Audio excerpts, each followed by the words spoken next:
The autumn sun bathed the old courthouse steps in soft golden light as Tyler Matthews sat down beside his worn toolbox, taking a moment to rest after repairing the building's heating system. At 34, Tyler's hands carried the roughness of years spent in honest labor, yet his smile always held a gentle kindness that made people feel at ease. Just as he was about to leave, a tiny voice called out from below, "Mister, could you help me?" Tyler looked down to see a little girl, no more than 4, standing at the foot of the stone steps. She wore a soft blue sweater, a pink knitted hat with a fluffy pom-pom, and clutched a well-loved teddy bear in her arms. Her cheeks were pale, but her eyes sparkled with quiet courage. "Well, hello there," Tyler said kindly, setting his tools aside. "I'm Tyler. What's your name?" "I'm Sophie," she replied softly. "I live up there with my grandma," but the elevator stopped working again.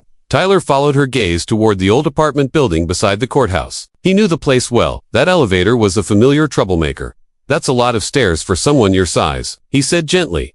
Sophie nodded solemnly, then looked at him with surprising seriousness. "Mr. Tyler, if you carry me up the stairs, I'll tell you a secret. A very important secret." Her words made Tyler pause. There was something almost wise in the way she spoke, far beyond her years. He smiled. "I'll help you up, sweetheart. You don't have to give me anything." But Sophie shook her head firmly. "Grandma says when someone helps you, you should always give something back." Something in her voice reminded Tyler of his own little girl who lived far away. The same stubborn kindness, the same light. "All right," he said softly. Dio, with one hand on his toolbox and the other holding Sophie close. Tyler carried her up the stairs. She was light as a feather, her tiny hands resting on his shoulder in quiet trust. As they climbed, Sophie pointed out familiar faces, Mrs. Chin's window with flower pots, Mr. Peterson's door where violin music drifted out each evening.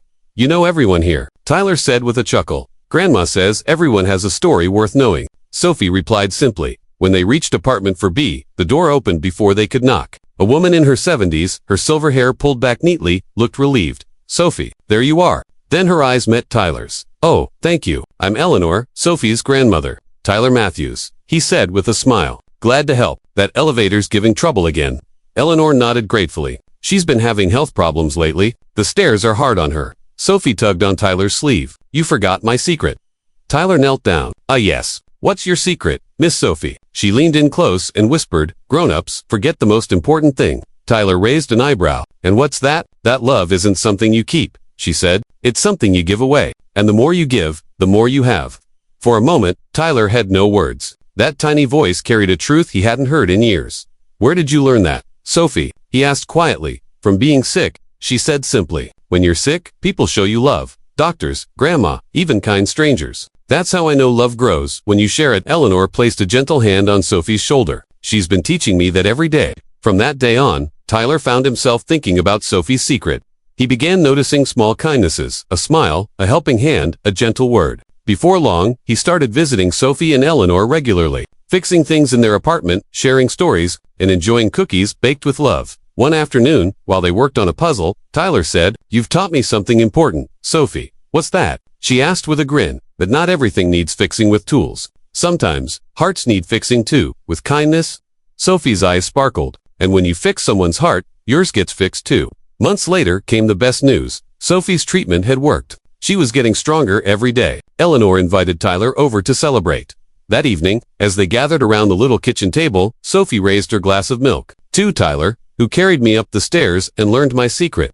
Tyler smiled, raising his own glass. "To Sophie, who taught me that the richest people aren't those with the most, but those who give the most." Eleanor wiped away a tear. "And to the family we've become, not by blood, but by love."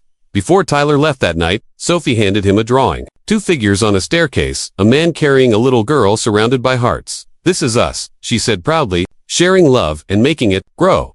Tyler folded the drawing and placed it carefully in his wallet, a reminder of a little girl's wisdom that changed his heart forever. As he walked down the courthouse steps beneath the fading light, Tyler finally understood Sophie's secret. Love isn't meant to be saved. It's meant to be shared freely, endlessly, and without expectation. And that's how love grows. Whispers of Kindness, where every story reminds us that the smallest hearts often hold the greatest wisdom.